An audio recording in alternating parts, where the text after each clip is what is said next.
नमस्कार आदरणीय दर्शकबिन कार्यक्रम जनचासोका साथ उपस्थित भएको छु म सुस्मिता। कार्यक्रम जनचासो न्युज पार्क मिडिया प्रालीद्वारा उत्पादित कार्यक्रम हो। यो कार्यक्रम तपाईले नेपाल टेलिभिजन इटरीबाट प्रत्येक महिनाको पहिलो सोमबार र तेस्रो सोमबार 7 बजेको समाचार पश्चात हेर्न सक्नुहुनेछ। यो कार्यक्रममा हामी जनतासँग प्रत्यक्ष सरोकार राख्ने विषयवस्तुलाई समावेश गरी प्रसारण गर्ने गर्छौं।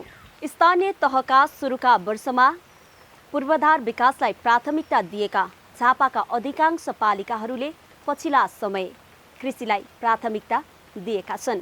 15वटा स्थानीय तह रहेको झापामा कृषि विकासको लागि संघीय सरकारले समेत बाली विशेषलाई जोन र सुपर जोनको घोषणा गर्दै नयाँ कार्यक्रम लागू गरेपछि स्थानीय तहले समेत कृषि विकासको लागि कृषक लक्षित कार्यक्रम अघि सारेको पाइन्छ। प्रस्तुत छ यसै सन्दर्भमा झापाबाट हाम्रा सहकर्मी सुरेन्द्र भण्डारीले तयार पारेको यो रिपोर्ट। झापाको बारादशी गाउँपालिका जिल्लाकै धेरै मकै उत्पादन हुने पालिका मध्ये एक हो। यहाँका अधिकांश कृषकले उन्नत जातको मकै खेती गर्दै आएका छन्। अझ कृषकलाई कृषि पेसामा आत्मनिर्भर बनाउँदै आय दीर्घकालीन आर्जनको बाटोमा लान गाउँपालिकाले मल बिउदेखि कृषि यन्त्र नै सहयोग गरेपछि यहाँका अधिकांश कृषक अहिले व्यावसायिक खेतीतर्फ आकर्षित भएका छन्। चालु आर्थिक वर्ष 2077-78मा कृषि क्षेत्रको विकासका लागि गाउँपालिकाबाट विनियोजित 1,15,00,000 र सशर्त अनुदानको 63,15,000 रुपियाँले गाउँपालिकाभित्र रहेका कृषकहरूका लागि विभिन्न कार्यक्रम सञ्चालन गरिएको छ। सञ्चालित कार्यक्रममध्ये केही समूहगत छन् भने केही व्यक्ति लक्षित कार्यक्रम छन्, जसमा अधिकांश कार्यक्रम 100% अनुदानका रहेका छन्।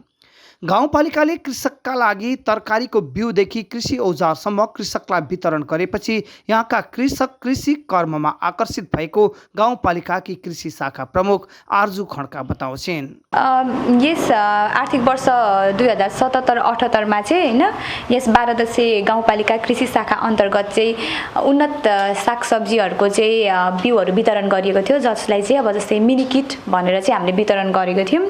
त्यसैगरी यो 5 कट्ठा कम्तीमा 5 कट्ठा सागसब्जी खेती गर्ने कृषकहरूलाई चाहिँ हामीले सिँचाइको लागि चाहिँ मोटर, बोरिङ अनि त्यसरी नै उहाँहरूको चाहिँ अब मलहरू हाल्नको लागि कि त विषादीहरू प्रयोग गर्नको लागि चाहिँ स्प्रे ट्याङ्की र ड्याङ लाउनको लागि चाहिँ ड्याङ लाउने हलोहरू प्रदान गरेको थियौँ। यो असार 15मा चाहिँ धान दिवस कार्यक्रम भनेर चाहिँ पालिका स्तरीय हामीले त्यो कार्यक्रमको चाहिँ प्लानिङ गरिराखेको छौँ। प्रधानमन्त्री कृषि आधुनिकीकरण परियोजना अन्तर्गत चल्ने हो। यो चाहिँ सशर्त, यसमा चाहिँ कृषकको चाहिँ 50-50 कृषक उताबाट आएको बजेट र कृषकको साझेदारी 50% साझेदारीमा चाहिँ यो कार्यक्रम हुन्छ। अनि यो कार्यक्रम अन्तर्गत चाहिँ हामीले 2वटा पकेट स्थापना गरेको छौँ। एउटा बारादशी 1 नम्बर ओडामा अनि एउटा चाहिँ 2 नम्बर ओडामा छ। अनि यो अन्तर्गत चाहिँ हामीले मकैको पकेट चाहिँ मकै नै उत्पादन गरिरहेको छौँ त्यसमा। अनि त्यसै गरी अर्को एउटा मकै उत्पादन प्रवर्धन कार्यक्रम भनेर यो पनि माथि सङ्घीय सशर्त अन्तर्गतकै कार्यक्रम हो। यसमा चाहिँ हामीलाई जम्मा कुल प्राप्त भएको बजेट भनेको चाहिँ 30 लाख रुपियाँ हो हैन। व्यावसायिक मकै खेती गर्ने मध्ये बारादशी गाउँपालिका 7 का प्रेम प्रसाद राजवंशी एक हुन्। उनले 4 बिघा क्षेत्रफलमा मकै खेती लगाएका छन्। उनले मकै मात्र होइन सँगसँगै तरकारी खेती समेत गर्दै आएका छन्, जसबाट उनले वार्षिक 10 लाख रुपियाँसम्म आम्दानी गर्ने गरेका छन्। परवल खेती यसको रोपाइ चाहिँ कार्तिकतिर पुरा लहरै तपाईको हलोको सियोमा राखेर पुर्दिनुपर्छ र यो आफै उम्रिन्छ। उम्रेपछि यसलाई मजाले पराल ओछ्याइदिनु। यसको मल केही चाहिँदैन। जब यो पराल ओछ्याएपछि तपाईको यो लहरा झाँगिन्छ र झाँगिएपछि यसले मजाको आम्दानी दिन्छ। यतिमा नभए पनि हप्तामा 2 क्विन्टल माल मजाले निस्किन्छ। मकैको उत्पादकत्व बढाउन सरकारले अझ झापामा मकै जोन कार्यक्रम सञ्चालन गरेपछि व्यावसायिक मकै खेती गर्न बारादशी गाउँपालिकामा मात्र होइन झापा जिल्लाकै किसान उत्साहित भएको देख्न सकिन्छ। झापा गाउँपालिका र कनकाई नगरपालिकामा मकै जोन कार्यक्रम लागू भएपछि यहाँका अधिकांश कृषकले उन्नत जातको मकै खेती गर्न सुरु गरेका छन्। अब धान पछिको यो दोस्रो महत्त्वपूर्ण बाली नगदे बाली हो। यो बालीबाट नगद आम्दानी हुन्छ प्रशस्त आम्दानी हुन्छ ग्यासमा। यो प्रति बिघा कम्तीमा तपाईँको 140 कुन्टल 130 कुन्टल हुने गरेको छ। किसान आकर्षित हुनको कारण मकै धेरै राम्रो फल्छ, किरा छैन, यसमा मेहनत पनि त्यति पर्दैन र ठ्याक्कै बर्खे खेती गर्ने बेला पैसा आउँछ, त्यो खेतीमा युज हुने खालको काम लाग्ने पैसा आउँछ। त्यसले गर्दा चाहिँ मकैमा धेरै आकर्षित भएका छन् किसानहरू। कृषि बाली उत्पादनका लागि झापाका सबैजसो गाउँपालिकाले किसानलाई सहयोग पुर्याए पनि समयमा मल नपाउँदा भने कृषक चिन्तित देखिन्छन्। मलको अभाव हुँदा समेत गाउँपालिकाले कृषकलाई सहयोग पुर्याउँदै आएको झापा गाउँपालिकाका अध्यक्ष जयनारायण शाहको भनाइ छ। झापा जिल्लामा बिर्ताबाट नपाएर हामीले वीरगञ्जबाट पनि मलहरू ल्याएर हामीले वितरण गर्ने काम गरेका छौँ। साथै बिउहरू विभिन्न जिल्लाबाट विभिन्न सहकारी उन्नत खालका बिउहरू हामीले ल्याएर सहकारी मार्फत हामीले अहिलेसम्म हाम्रा किसानहरूलाई सहयोग गर्दै आएको छौँ। र हामीलाई सबभन्दा ठुलो समस्या अहिले जुन झापा गाउँलाई सबभन्दा बढी मकै खेती हुने ठाउँ हो।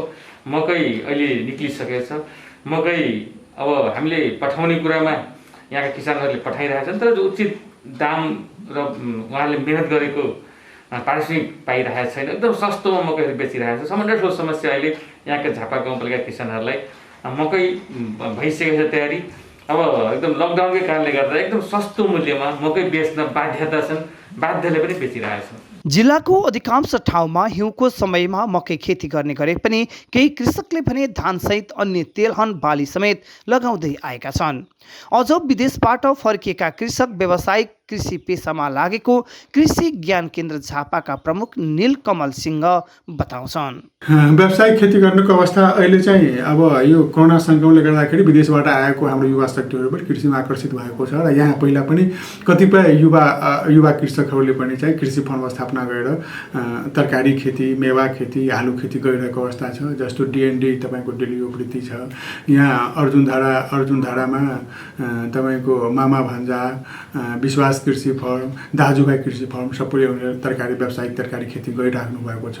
झापामा धानपछि धेरै क्षेत्रफलमा मकै खेती हुने गरेको छ। जिल्लाको कुल खेती योग्य जमिन 98,000 हेक्टर क्षेत्रफल मध्ये 31,000 हेक्टर क्षेत्रफलमा बसन्ते, 8,000 हेक्टरमा हिउँदे र 900 हेक्टर क्षेत्रफलमा बर्खे मकै खेती हुँदै आएको कृषि ज्ञान केन्द्र झापाको तथ्याङ्कमा उल्लेख छ। झापामा प्रत्येक वर्ष 2,08,000 मेट्रिक टन मकै उत्पादन हुँदै आएको छ। अझ स्थानीय तहले कृषकका लागि खेतीमा प्राविधिक ज्ञान सहितको सहयोग गर्दै आएपछि यहाँका कृषक खुसी देखिएका छन्। आन्तरिक तथा बाह्य पर्यटक आकर्षित गर्ने प्रमुख गन्तव्य साहसिक खेल पनि हो। यस्ता साहसिक खेलहरूले पर्यटकहरूलाई लोभ्याइरहेका छन्।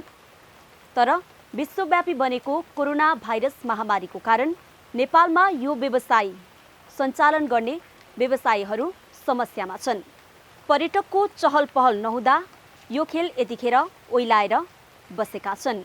कोरोना नियन्त्रणमा आउन साथ यसले पनि आफ्नो गति निश्चय नै समात्नेछ। प्रस्तुत छ यसै सन्दर्भमा तयार पारिएको यो रिपोर्ट। आन्तरिक तथा बाह्य पर्यटक आकर्षित हुने एक प्रमुख गन्तव्य साहसिक खेल पनि हो। यस्ता साहसिक खेलले पर्यटकलाई लोभ्याइरहेका छन्। तर विश्वव्यापी बनेको कोरोना भाइरसको कारण नेपालमा सञ्चालित यस्ता खेल सञ्चालन गर्ने व्यवसाय पनि समस्यामा छन्। पर्यटकको चहल पहल नहुँदा यी खेल यतिखेर ओइलाएर बसेका छन्। कोरोना नियन्त्रणमा आउन साथ यसले पनि आफ्नो गति निश्चय नै समात्नेछ। नेपालमा मुख्यतः साहसिक खेलहरूमा bungee jump, canyoning, paragliding, zipline, cycling, rock climbing, ski, hot air balloon, rafting वा कायाकिङ, माउन्टेन बाइकिङ, साइक्लिङ लगायतका खेलहरूमा साहसिक पर्यटकहरूको रुचि बढ्दो छ। साहसिक खेलमा 30% जोखिम रहने भए पनि डरभन्दा माथि राखेर खेलप्रेमीहरूले आनन्द लिने गरेका छन्। साहसिक खेलका लागि आत्मविश्वास र आत्मबल दुवै आवश्यक हुन्छ। नेपालमा पछिल्लो समय साहसिक खेलमा महिला सहभागिता पनि बढ्दै गएको छ। साहस र नेपाली एकअर्काको पर्यायवाची जस्तै मानिन्छ। विश्वमा नेपालीलाई चिनाउने एउटा विशेषण हो साहसी अर्थात् वीर। चाहे सर्वोच्च शिखर सगरमाथा उक्लने कुरामा होस् वा फोक्ल्यान्डको टापुमा युद्ध लड्ने नेपालीले वीरताको गाथा रचेका छन्। यही कारणले पो हो कि नेपालमा साहसी खेल फस्टाउँदो छ। यसले साहसिक खेल पर्यटनको ढोका पनि खोलिदिएको छ। कुनै बेला नेपालमा साहसिक खेलको कुरा गर्नसाथ खास गरी सिन्धुपाल्चोकको 12 विषय नजिकको भोटेकोसीमा सञ्चालित बन्जी जम्पको मात्रै सम्झना हुन्थ्यो।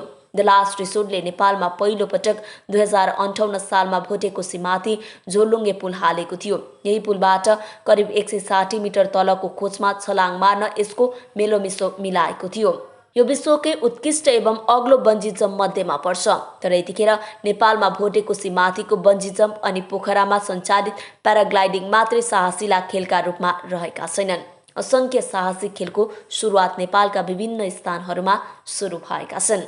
जलस्रोत र भौगोलिक विविधताले धनी नेपालमा साहसिक खेलको प्रचुर सम्भावना रहेको छ। खास गरी ultra marathon, paragliding, rafting, bungee jump, Zipline, canoeing, downhill, cycling, golf र क्लाइम्बिङ जस्ता साहसिक खेलले नेपालको पर्यटन तथा खेल क्षेत्रलाई विश्वभर चिनाएको छ। साहसिक खेलका लागि नेपाल भौगोलिक बनोट र जलस्रोतले धनी समेत छ। आन्तरिक तथा बाह्य पर्यटक लोभ्याउने यी खेललाई सञ्चालनमा ल्याउन यतिखेर नेपाली पर्यटन व्यवसायीहरू यो क्षेत्रमा ठूला लगानीहरू गरिरहेका छन्। साहसिक खेल पर्यटनको लागि नीति बनाएर पूर्वाधार निर्माणको लागि बाटो सहज बनाइदिए यो आर्थिक उपार्जनको एउटा राम्रो माध्यम बन्ने निश्चित छ। पर्यटन क्षेत्रमा निजी क्षेत्रले यतिखेर गरिरहेका ठूला लगानीहरूले यो क्षेत्रको सम्भाव्यतालाई दर्शाउँदछ। पछिल्लो समय प्रदेश नम्बर 1 मा पनि साहसिक पर्यटन क्षेत्रमा ठूला लगानी भित्रन थालेका छन्।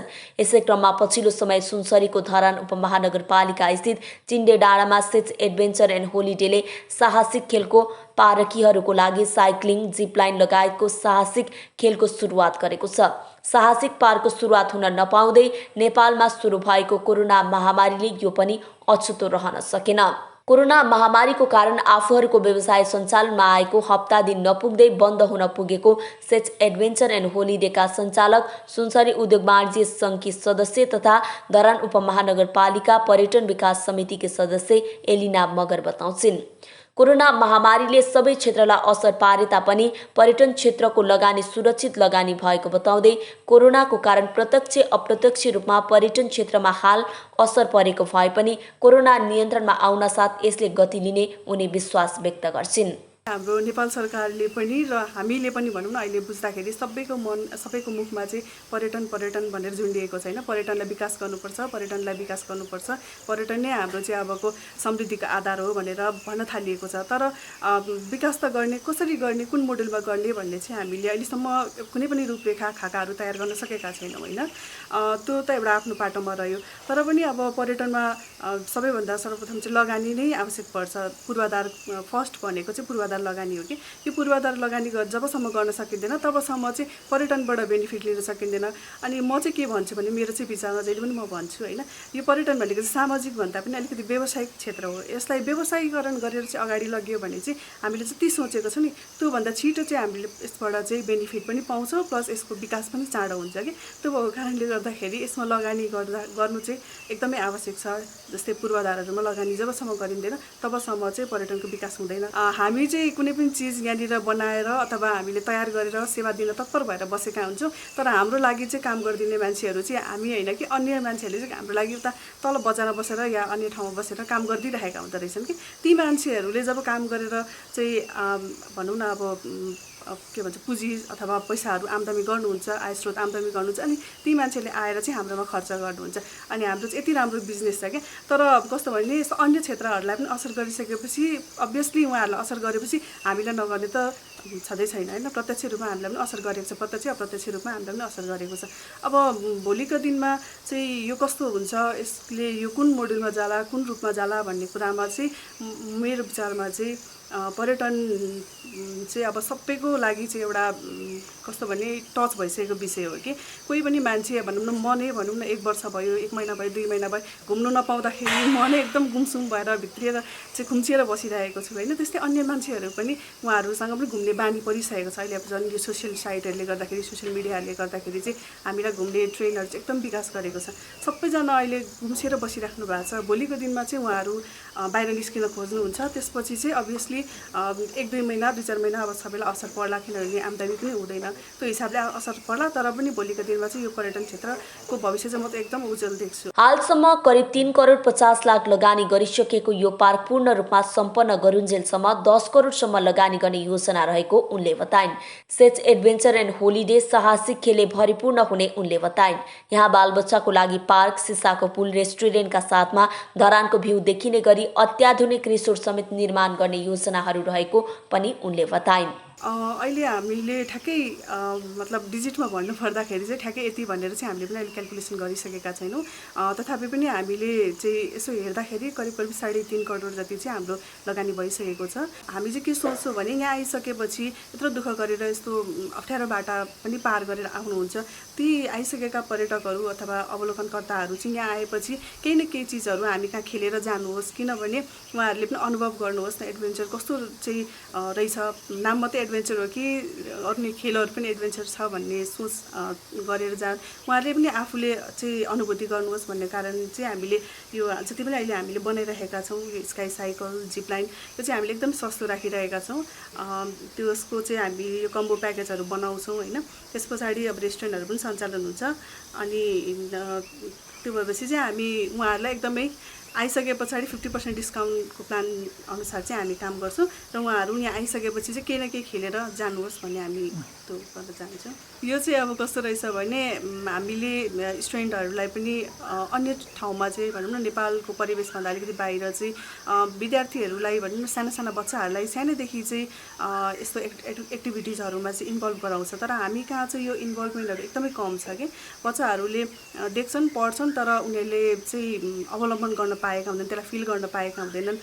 यो हाम्रो पार्क चाहिँ ठुला मान्छेको लागि मात्रै टिनेजका लागि मात्रै नभएर चाहिँ सानो बच्चाहरूको लागि पनि केही एडभेन्चर एक्टिभिटिजहरू सिक्ने एउटा भनौँ न उनीहरूले अनुभूति गर्ने खालको पनि बनाउँदैछौँ हामी होइन। त्यो ट्र्याकमा पनि हामीले काम गरिरहेका छौँ र यहाँ चाहिँ आएर हजुरहरूले अवलोकन गरिदिनु भयो भिजिट गर्नुभयो भनेदेखि चाहिँ अभियसली हजुरहरूको बच्चाले चाहिँ जस्तै स्काउटको ट्रेनिङहरू गर्छ होइन त्यो चिजहरू पनि यहाँनिर हामी प्याकेज बनाएर त्यो पनि हामी उहाँहरूलाई गर्छौँ। त्यो क्याम्पिङको रूपमा पनि हामी गरिरहेका छौँ। त्यो चिजहरू चाहिँ यहाँ पाउनुहुन्छ र आफ्नो बच्चाहरूको स्वास्थ्य भनौँ तन्दुरुस्ती र उहाँहरूले आफ्नो फिजिकल्ली एक्टिभिटिजहरू पनि यहाँ गर्न सक्नुहुन्छ। कोरोनाको कारण होटल तथा पर्यटन क्षेत्रमा दक्ष कामदार हाल विस्थापित भएको बताउँदै कोरोना महामारीले सबभन्दा बढी थिलथिलो बनाएको पर्यटन क्षेत्रलाई प्रवर्धन गर्न राज्यले उचित ध्यान नदिएको बताउँछन् सेच एडभेन्चर एन्ड होलिडेका सञ्चालक आन्तरिक पर्यटन पुनरुत्थान समिति प्रदेश नम्बर 1 का सहसंयोजक होटल व्यवसायी महासंघ प्रदेश नम्बर 1 का महासचिव तथा सुनसरी जिल्ला होटल तथा पर्यटन व्यवसायी सङ्घका वरिष्ठ उपाध्यक्ष समेत रहेका वासुदेव बराल। राज्यले ध्यान त हामीलाई कुनै हालतमा कहीँ दिएकै छैन किनभने हामीले पर्यटन क्षेत्रमा लगानी गरेको बाबा हामी यस्तो अवस्थामा छ हामीलाई ब्याज माफ गरिदेऊ न भन्दा ब्याज माफको त कुरै छैन हेर्नुहोस् होइन। हामीलाई के अरे कर माफ गरिदेऊ न कर माफको कुरै छैन। हामीलाई ब्याज कर कति आखिर कर कति लिन्थ्यो र नाफा हुँदा न कर लिने हो घाटा हुँदा त कर लिँदैन नि राज्यले। हामी सबै घाटामा छौँ राज्य कर के माफ गरिदिनु पर्यो कति पैसा माफ हुन्छ। तपाईँको नगरपालिकामा दर्ता गर्दा हिजो चाहिँ 2700 लाग्थ्यो आज 700 रुपियाँ छ भनेर राज्यले 2000 रुपियाँ माफ गरेर हुन्छ। हाम्रो लगानी कति डुबेको छ 200 करोड रुपियाँ यो के अरे उसमा भन्यो भने 200 अरब रुपियाँ डुबेको छ यो उसमा यो पूर्वमा 1 नम्बर प्रदेशमा होइन। अनि अब त्यो एकजनालाई 2000 रुपियाँ माफ गरेर या बिजुलीको पैसा चाहिँ तपाईँको 5000 रुपियाँ महिनाको माफ 4 महिनाको 5000 20,000 माफ गरेर त हुनेवाला होइन नि। तर के छ भन्नुहुन्छ भने राज्य आफैले पनि आफैसँग पनि क्षमता छैन हामीलाई सहयोग गर्ने क्षमता छैन। चाह्यो भने चाहिँ हुन्छ तर सहयोग गर्ने क्षमता पनि छैन चाहना पनि छैन। अर्को कुरा चाहिँ के हो भने यो बेलामा सबै व्यवसायीहरू घाटामा सबै व्यवसायीहरू डुबेका छन् उठ्नै नसक्ने छन्। तर एउटा यस्तो व्यवसायी छ जसले दिनमा पनि पैसा कमाएको छ रातिमा पनि पैसा कमाएको छ त्यो भनेको ब्याङ्क हो। ब्याङ्कले चाहिँ पैसा कमाइरहनु पर्ने अरू चाहिँ डुबिरहनु पर्ने यो मिलेन के। यो राज्यको यो जुन समाजवादी राज्य हो नि त्यो राज्यको यो कुरा चाहिँ मिलेन। हिजो भूकम्प आउँदा 2045 सालमा भूकम्प आउँदाखेरि ब्याङ्कले दिएको लोन थियो नि त्यो लोनको ब्याज सरकारले तिर्दिएको थियो त्यो लोनको पैसा सरकारले तिर्दिएको थियो। सरकारले गर्नुपर्ने चाहिँ अहिले के हो भने ती ब्याङ्कलाई तिमी 50% ब्याज तिमी माफ गर 50% म तिर्दिन्छु भन्नुपर्ने हो कि। तर सरकारलाई पनि त्यो मतलब छैन। कोरोनाकै कारण कम्तीमा 25% लगानीकर्ताहरू यो क्षेत्रबाट पलायन भएको उनी दावी गर्छन्। यद्यपि उनी पर्यटन क्षेत्रमा लगानी गर्न कसैले डराउनु नपर्ने बताउँछन्। व्यवसायीलाई सानातिना बिजुली नवीकरणको शुल्क छुट दिँदैमा राज्यको तर्फबाट राहत दिएको भन्न नसकिने बताउँदै समग्र 1 नम्बर प्रदेशभित्रका होटल तथा पर्यटन व्यवसायीहरूको समस्या समाधान गराउन प्रदेश सरकार मार्फत पहल गरिरहेको उनी बताउँछन्। विश्वमा सबैभन्दा डेभलप हुने यदि कुनै बिजनेस छ भने अहिले पछिल्लो समय 2टा मात्रै हो, 3टा। एउटा अनलाइन मार्केटिङ, जुनसुकै चिजको पनि जस्तो हैन, अहिले अब तपाईँको अमेजन अलिबाबाहरूको हेरिरहनु भएको छ, त्यस्तै अब छ। एउटा टेलिकम्युनिकेसन र एउटा टुरिज्म। यो कहिले पुरानो हुँदैन र कहिले यसको दिन सकिँदैन। अरू चिजको दिन सकिएला, किनभने यो मान्छे खाने र घुम्ने भन्ने कुरा संसारको नेचर। त्यसले गर्दाखेरि अहिले चाहिँ जोसँग प्लान छ, जोसँग गर्छु भन्ने एउटा नसा छ, जुनुन छ, सपना छ, त्यसको लागि चाहिँ यो फेरि एकदम उपयुक्त समय हो। यो सागको व्यापार गरेको होइन नि, अहिले टिपेर ल्याएको छ अहिले बेचिहाल्ने भन्ने होइन। पर्यटन भनेको दिगो लगानी र दिगो प्रतिफल हो, लामो लाग्छ कि। त्यसका लागि अहिले जुन यो कोरोना या कोभिडको यो सङ्क्रमणको अवस्था छ, यो अब 1 वर्ष जान्छ। तपाईँ अब अहिले लगानी सुरु गर्नुहोस्। यदि त्यही प्लान छ भने तपाईँको यो एप्रोप्रिएट समय हो। तपाईँले 2 वर्ष लगाएर तपाईँले आफ्नो प्रोजेक्ट सक्नुभयो भने तेस्रो वर्षदेखि तपाईँ चाहिँ 1 नम्बरमा आउनुहुन्छ। जलस्रोत र भौगोलिक विविधतामा धनी नेपालमा साहसिक खेलको प्रचुर सम्भावना छ। साहसिक खेलको हब स्थापित गर्न स्पष्ट नीति र योजनासँगै लगानी गर्न सके नेपालमा हरियो डलर कमाउन सहज छ। फरक खेल मध्येको साहसिक खेलमा नेपालले थोरै लगानी गर्न सके खेल पर्यटनबाट धेरै फाइदा लिन सकिन्छ। साहसिक खेल स्थापित गर्न नेपाललाई आवश्यक पर्ने 80% पूर्वाधार प्राकृतिक रूपमै बनेको छ। मूलतः नेपालमा ultra marathon, paragliding, rafting, bungee jump, canoeing, downhill cycling, golf र क्लाइम्बिङ जस्ता साहसिक खेलको प्रशस्त सम्भावना रहेको छ। विश्वव्यापी बनेको कोरोना भाइरसको कारण नेपालमा सञ्चालित यस्ता साहसिक खेल सञ्चालन गर्ने व्यवसायहरू यतिखेर समस्यामा छन्। पर्यटकको चहल पहल नहुँदा यी खेल यतिखेर ओइलाएर बसेका छन्। कोरोना नियन्त्रणमा आउन साथ यसले पनि आफ्नो गति निश्चय नै समात्नेछ। तर करोडौँको लगानी लगाएर सुरुवात गरेका व्यवसाय धरापमा पर्दै जाँदा पनि राज्यले व्यवसायीहरूलाई उचित सम्बोधन गर्ने खालका नीति तथा योजना नलाइदिँदा लगानीकर्ताहरू भने विक्षिप्त बनेका छन्। हौस् त, आजको कार्यक्रम यति नै। यतिन्जेलसम्म हाम्रो कार्यक्रम हेरेर साथ दिनुभएकोमा तपाईँ सबैलाई धन्यवाद। तपाईँलाई हाम्रो कार्यक्रम कस्तो लाग्यो? प्रतिक्रियाको पर्खाइमा रहनेछौँ। तेस्रो सोमबार पुनः अर्को विषयवस्तुका साथ हामी यही समयमा उपस्थित हुने नै छौँ। तबसम्मको लागि हाम्रा सहकर्मीसहित म पनि बिदा हुन चाहन्छु। नमस्कार।